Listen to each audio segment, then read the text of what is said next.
And Zelda says, "Is that purple sea moss?" Yes. Absolutely. Purple Irish moss. Actually, it's from cold waters. So it's Irish moss and sea moss are a little bit different. Okay. Yeah. Can you explain the difference? Yeah. So Irish moss is from colder water. So like let's say above the 35th parallel, and sea moss from warmer waters. So the Irish were the first ones to come up with the whole concept, well, that we know of, to come up with the concept during the potato famine. And so 1840 is when they started migrating. When they came to places like Jamaica, they went into the waters. It was like, oh, that's the same thing as what we have. That's sea moss, right? So one's Cronus crypsis, which is the Irish moss, and the other was the Galus Gard. The Cronus crypsis is more like a flat fan, and the Galus Gard is more like a skinny straw. So in Jamaica, yeah, it's like little skinny like. Okay. I can show you some. I actually have both of them. Do you really? I'd love to see it. Yeah. Did you want me to go grab some? Yes, I do. All I'll right. hold it for a minute. Just I'll run. one second. Yeah. So this is really cool. So if you're just tuning in now, we're talking about purple sea moss, which comes from cold water, versus sea moss, which comes from warm water. And so Lance is going to actually show us what this all looks like, which I'm really excited about. And here he comes. So, okay. All right, here we go. So for the first, I'll show you the Cronus crypsis. So the Cronus crypsis, Wow. it's like a little flat fan. See how it's like really, really flat there? Actually, I'm going to make you bigger. Hold on a second. So everyone can let me just do this. So I'm going to switch it around. Hold on. Okay. Yeah. Do it again. So see how flat it is? Yeah. A lot of flat pieces. Yeah. Yeah. To the sea moss, it's really skinny, like stringy. Oh, wow. And that's how you can tell the difference. One Irish moss and one sea moss, right? The size should be consistent throughout the whole thing. It shouldn't be fat and skinny. It should be the same size. Okay. And it's got purple in there, I see. Yeah. So the original color, this is actual purple. It just looks black. It looks black, but it's so dense. It's high in antioxidants. Exactly. So all sea moss begins as purple, then it turns gold when you dry it in the sun. So I have this in gold too. I just can't find it right now. I have it in gold, but that's how you can tell, because you'll have the different colors, the purples, and there's usually like a piece of rock attached to the ends of them. Like I'm trying to find one now. I probably didn't grab the right, but there's like little pieces of rock attached to the end because we snatched off the rock, which is where it's getting the minerals. Exactly. We don't grow it on ropes like how they do in certain countries. I'm not going to name any names, but like they're really big on manufacturing and farming it. Can you hold up the green one again, or the darker one? So the energy on that is so beautiful. It makes my heart sing. I kid you not. Like I just go into the fields, right? That just makes my heart sing. Like it's so beautiful. Mm-hmm. Gosh, I mean, it's like God just intended us to like love on that. And you said this happened when they had a potato a famine, right, in Ireland. Yes. So I'm sure. Well, I shouldn't say this, but I mean, maybe so potatoes got a bad rap, didn't they? And they did. They did. But that's what kept their economy thriving. The Irish. But what I'm saying is like potatoes, like in America, got a bad rap that they're bad for you because they're white carbs. Mm-hmm. But if they're grown properly, they're mineral dense. Exactly.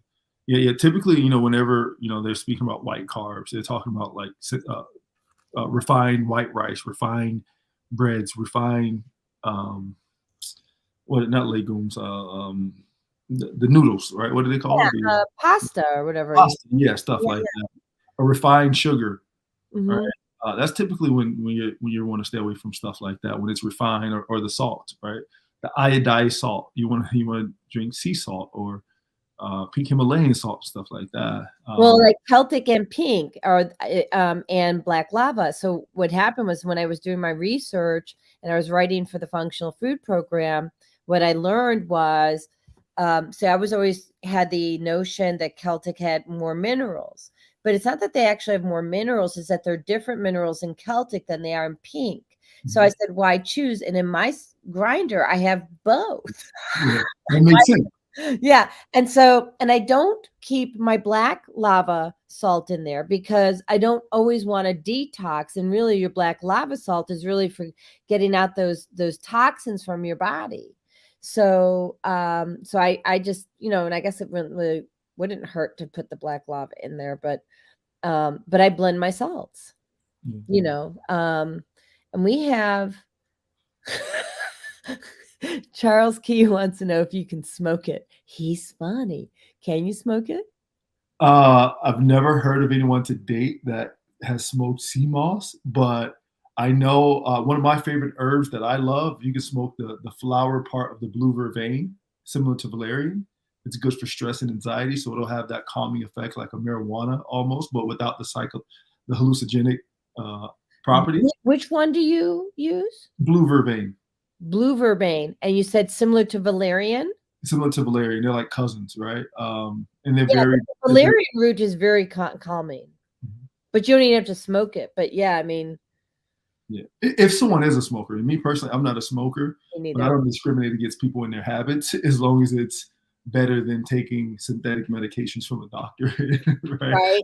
Yeah. But I want to explain something. When something gets so hot like that, it's actually going to put holes in your lungs. And that's why the smoking, I'm not here to judge either. But here, you can make an informed choice. Oh, he was joking, but I'm glad you brought it up, Charles.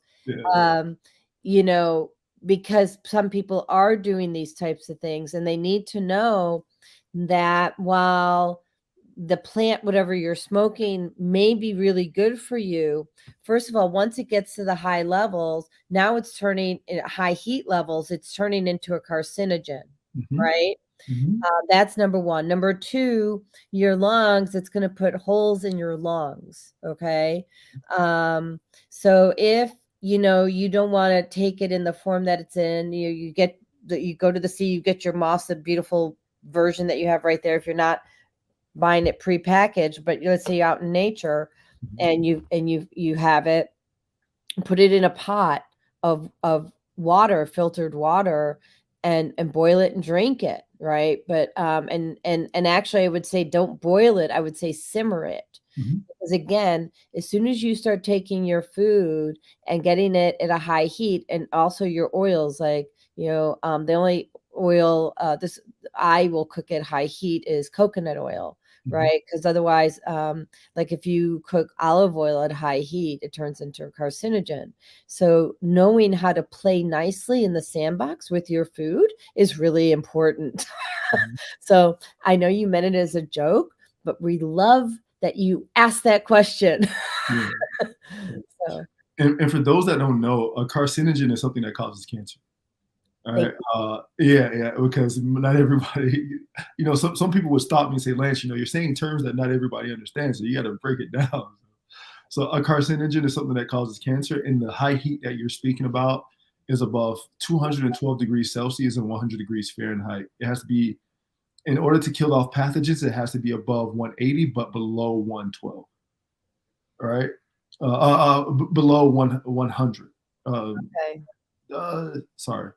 It's 212 Fahrenheit, 100 Celsius, but 180 Fahrenheit to kill off pathogens. Where'd you go to school? I went to Eckerd College for my second college. I graduated from there, but my first college was Virginia Commonwealth University. I studied accounting there. Accounting? Yeah. And so you learned all this because out of need, right? Out of need, and then it's part of my culture, and then, but for me, it was mostly genetics and sickle cell trait and understanding that stuff. Even when I was there, my major was business management, but I would just turn in whatever because I wanted to play in the NFL or the NBA. So I wanted to perfect my body. So I had to learn a bunch of stuff that they didn't teach me at school. So I didn't get any awards for it, or no one gave me an A for this or a point score or a GPA for it. But I'm gonna tell you, God did. Yeah. God gave you the A. Yeah. Right.